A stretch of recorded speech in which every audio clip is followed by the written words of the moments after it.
Good morning, this is Jeff Cook from Air Base Arizona, the Commemorative Air Force. We're talking today to Fred Engstrom, who was a B-17 pilot in command during World War II. Fred, thank you for talking to us today. Thank you for your service during World War II and later. I'd like to start out, if we could, maybe you could tell us what motivated you to join the service and what kind of training you had. I joined the service because I was scheduled for the draft any moment, and I wanted to be in the Air Force. So I joined to be sure to make that happen. I also had an instructor in college who had been in World War I, and he often told of his flying experiences, and that kind of motivated me. And where did you enter the service, and what kind of training did you receive? I entered the service in Greeley. I took an examination to get in the Air Force, but everything was okay except for my eyes. And they said I just didn't make it, but I could reschedule in a couple of weeks. So I went home. I'd heard that carrots were very beneficial for healing your eyes. So I drank carrot juice and ate carrots. And 2 weeks later, I went back for the exam and passed it. Probably not with flying colors, but I passed it. That's how I got into the Air Force. Okay. And then where did you begin your training, and what kind of follow-on training did you receive after that? Basic training was in Shepherd Field in Arizona, Shepherd Field in Texas, Wichita Falls, Texas. Followed that in college detachment in St. Cloud, Minnesota. From there, tested you in every which way and decided whether you were best qualified for pilot, navigator, bombardier, or whether you would be better suited probably maybe as a gunner. So when you come out of that, well, you were already determined. I went from there to Pecos, Texas, in primary training, Cal Aero, California, basic training, Hobbs, New Mexico, advanced training, and later on B-17 training, finally in Avon Park, Florida for Airplane Commander School. And that's where the crew was assembled, and we took off from there in a brand new airplane, latest model, for overseas via Newfoundland. So you flew your airplane to England? Yeah, yes. When you met your crew, you had not had any contact with them previous to that, so that all of a sudden you're a crew assembled and you're going to Europe. That's right, but there was I think about 2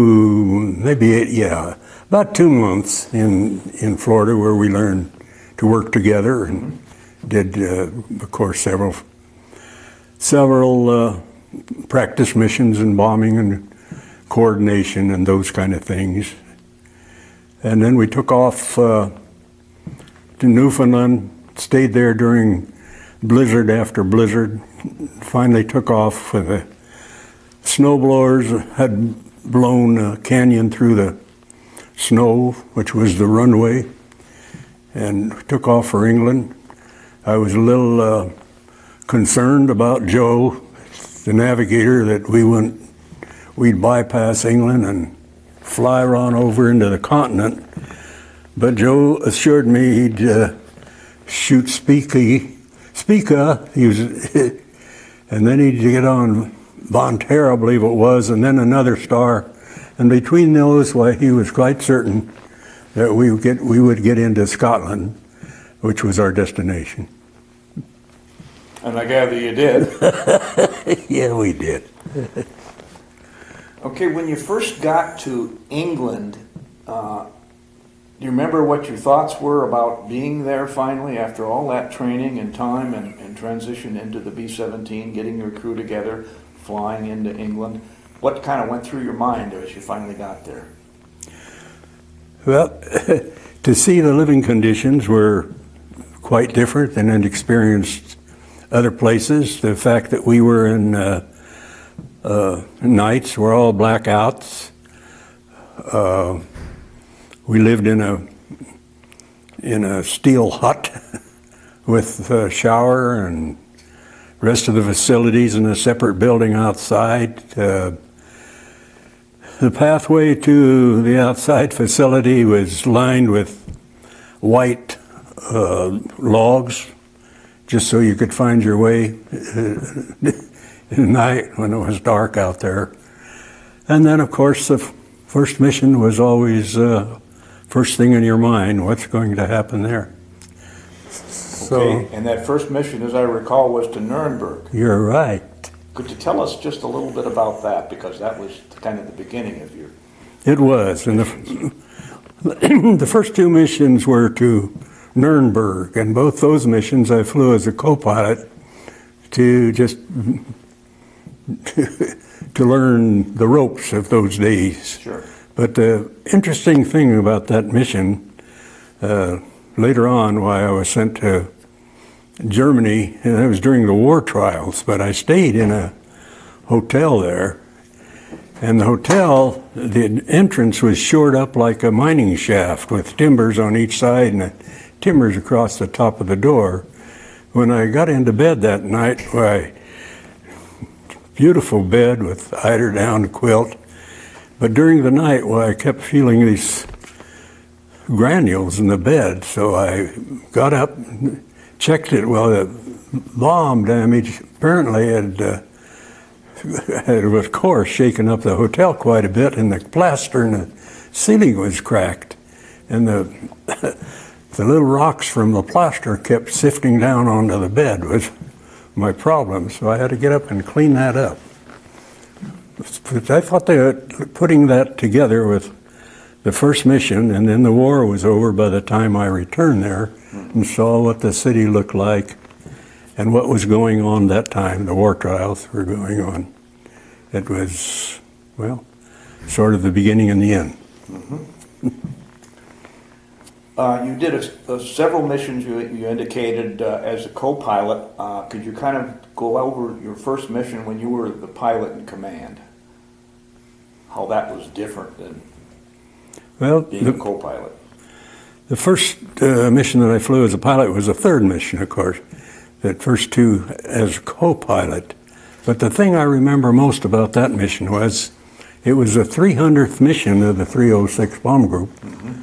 And so we had a flyover. The group stayed together and flew over the tower in formation, and all the, many of the officials there were standing on top of the tower witnessing all of this. But what I remember most, I was in the low position in the group, so I was the first airplane to peel off and land. It was quite a, I don't know, funny feeling to be first down off of that group. Well, kind of an honor, too. Honor to get down. Say that. Yeah. I'd like to go to the mission that you kind of remember the most, or the one that stands out in your mind as the most memorable, if you had any of those 25. Some guys tell me they were all memorable, but usually there's one that stands out. The missions are similar. Mm-hmm. Long hours, and sometimes day after day. Sometimes you have a fairly long break. But the one I remember is coming back. We were about to the channel, and clouds were very heavy. I was flying out on the wing, and as clouds hit me, I could not see the airplane I was flying off of. And I was afraid I might move over too far and hit him. So I peeled off and went down, lowered right up to the ground, just below the clouds. And as we flew over the channel, the ball turret gunner called me and he said, "Could you pick it up a little?" He said, "I'm getting fish in here." That's pretty low. I wonder if you could maybe take a few minutes to sketch out a typical day when you were going on a mission. What time did you get up? What kind of breakfast did you have? What was the briefing like, etc.? Times were very different, but you get a flashlight in your eyes and you were told you were on a mission. As early as 12:30 in the morning, around 2:30 was not unusual. And then, of course, you dressed and went down to the briefing room where you were, first you had breakfast, and then you went to the briefing room and they briefed what mission you were on and showed you where it was. And then from there, you went to pick up your heated suit, which was kept in you turned in your heated suit, which was kind of like a coverall, turned it in after every mission so that it could dry out for the next day, but you turned it in by size, not by name. So the next day, you just said, I'd say, I want a large, and they'd give you a suit, and it wasn't always real clean. Or the right size, maybe? So you put the suit on, and eventually you were ready to go out to the airplane, taken on the Jeep, out to the airplane, and you were given instructions to taxi, and on many days you had a Jeep at the end of the runway that gave a signal back that you were clear and it was okay for the next airplane to take off, that he wouldn't run into an airplane stalled on the runway. And then you've rendezvoused over some beacon and finally got into formation and proceeded on your mission. What was the average length, if there is such a thing, of each mission from the time you took off until you were back down? The shortest mission was 5 hours and 55 minutes, and the longest mission was 11 hours and 20 minutes. So there was no, no reasonable time, I guess I'd say. A long time to be up in the air. And what was your typical altitude? We flew at all different altitudes depending on the mission. Some as low as 12,000, some as 24,000, depending. And imagine it got pretty cold at times. It was cold, but that's what that heated suit. You just turned up the rheostat if you got cold. Were there any times during your 25 missions that any of your crew were injured or waunded? That's pretty remarkable. The only injury was the waist gunner. Waist gunner letting down, his ears were plugged and he couldn't get them unplugged, and there was a little stress going down when pain was increasing for him.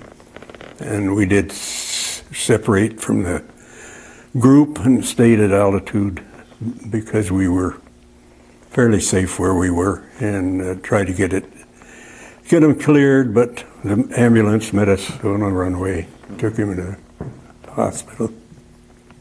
That's very good. That minimum number of casualties among your guys. Right. That was not always the case. Fred, you were in England during the latter stages of the European involvement in World War II. What kind of fighter escorts, fighter help did you have while you were flying your missions? P-51s escorted us all during that time. They were able to follow us right into the target. Of course, when we went over to the target and where the flak was heaviest, why they left us, which was all right because the Germans had that problem too with their airplanes. But it was always great to see our little friend out there alongside. You just felt like you were closer to home with that little P-51 out there. Did you ever see any German Me-262, their jet aircraft? We did. We had close encounters with them. We had some that fly right very close to us, but they wouldn't fire, and neither did we fire on them. Yeah. So I wanted to tell you that I flew next to the last 25 missions that the group flew. So there was only one mission after I flew my last mission. At that time, we had air supremacy superior. Mm-hmm. Just very seldom saw a fighter or a plane that came in challenging. Right. Flak was probably as severe as it had been, and they were moving, as they were retreating towards Berlin, the way they were moving their flak protection, which increased it. So it's kind of a different time from that. I think, looking at the photographs of what Germany looked like after the bombing campaign ended, it's amazing that they put it back together so quickly, but you did a fine job. I agree with that. And their factories, too, they put those together back. Yes, they did. Back together, yeah. I'd like to maybe take a little bit of time for you to describe your living conditions. You've talked about your Nissan hunt. What about your food? What about entertainment? Did you have anybody come visit you? USO shows, bands, or anything like that? Living conditions, naturally, we had our own regular undersized bed, undersized single bed. And it was heated with charcoal stove, the one building. Not too many people in one building. An instant, somebody, one of the people in the building one night decided that the charcoal was a little slow in the heater, and he dropped a flare in there just to speed things up, and it did. So. Otherwise, we got around on bicycles whenever we were not on our way to a mission, and we toured the countryside, knew where most of the pubs were out there in the country. On Sundays, we always had a special meal if we were there, and it usually consisted of unplucked chicken with totally unplucked, and pineapple flavored ice cream made with canned pineapple and powdered milk. It was a treat. But the food was good, regardless of what they say about the services. And did you mentioned the pubs, did you get out at all to London or visit any areas of England to see what was going on there? We did. We got a couple days pass once in a while and go to London and see some of the damage there from the buzz bombs, and go to one of the theater shows. No, I mean play shows, the plays that they were performing there. And then, of course, they had a lot of pubs in London, too. That's true. Have you had any contact over the years with the members of your crew? Have you kept together? You've kept in contact at all? The crew has not kept together. I got a call at the office one day, long after the war, and the fella asked me what the horsepower of the engine was on the B-17. What is this? Well, it was the flight engineer. We were living in Golden, Colorado at that time, and he visited us. But right after the war, he'd helped a friend put in a plate glass window in his store, and a little breeze came up, and the glass started to slip, and he tried to save the glass and broke his back. So he was in a wheelchair, made the war, but didn't make the putting in the glass. And then the navigator, he went to work for a helicopter company, and of course, Golden is up there about 5,000 feet, and they were testing the helicopter at altitude and to take off from the airfield there in Denver, and they were up to altitude, much faster than they could from Seacoast City, where he lived, in New York. That's about all the contact. Well, that's some kind. It varies for the gentlemen that I've interviewed. Some have kept in contact with like one or two people, or they happen to be living in the same city or something like that. But a lot of times, just everybody went to the Four Winds and got on with their lives. Sure. Did get a recent call in the last 3 years from the ball dirt gunner. He was the youngest man on the crew, 18, and his son called me and identified himself, and we've had some correspondence. Good. Okay. Can you remember kind of what was going through your mind when the war in Europe ended, and also when the war itself ended, when the Japanese surrendered? I think nothing but joy could... That it was over finally. I just don't think there'd be anything like it. That you knew that this terrible thing was coming to an end, and also that you were probably on your way home, which wasn't true for me. When did you actually get back home? In 1946. Could you talk about, did any of your airplanes have a name? Many of the airplanes that I flew had a name, and the crew thought we ought to have a name for our airplane. Although we didn't have our single airplane, flew different one almost every mission. But one of the names, the navigator wanted to name it Chapel in the Sky. He said, "I've never prayed so much as in that airplane." But I couldn't see that the missions we were flying deserved Chapel in the Sky. Okay. I understand there's a kind of a humorous story that you tell sometimes about the chow line. Could you maybe take a couple of minutes and talk about that? Oh, that was on the way over in Newfoundland. We were there quite a few days while the weather cleared up, and there were civilians that managed the chow line. And going through the chow line one day, the navigator said, "What kind of soup?" And he said, "No, he didn't." He said, "What's in that pot?" And the lady behind the counter said, "It's bean soup." And he said, "Oh, I don't care what it's bean. What is it now?"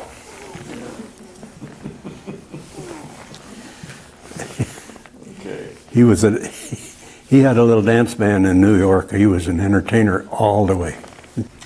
I notice you have a small bell right there on your leather jacket. Could you tell us a little bit about that? It was quick. It was in Rome. They were peddling these things on the street, the Lucky Bell and San Michael, and I thought I ought to get one as quick as I could. So it's been on my jacket ever since. Very good. Okay. Fred, I want to thank you for talking to us today, and I have a little token for appreciation, which is a B-17 coin.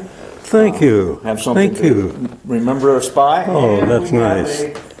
A hat. Very good. B-17 hat that I'm sure you can wear as we take a little tour around the area. Thanks Very again. good. And thank you for your service during World War II and later. Thank you.